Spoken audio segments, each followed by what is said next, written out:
പൂങ്കാറ്റിനുള്ളിൽ പൂച്ചൂടി നിൽക്കും പൂവാകയിൽ നാം പൂമേട തീർക്കും.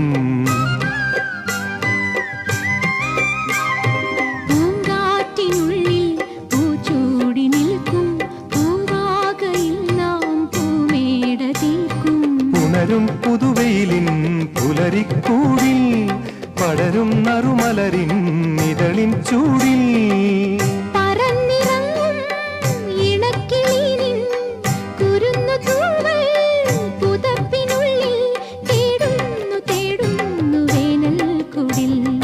ഒരു മധുകണം ഒരു പരിമളം ഒരു കുളിരല ഇരു കരളിനും പൂക്കാലം വന്നു പൂക്കാലം തേനും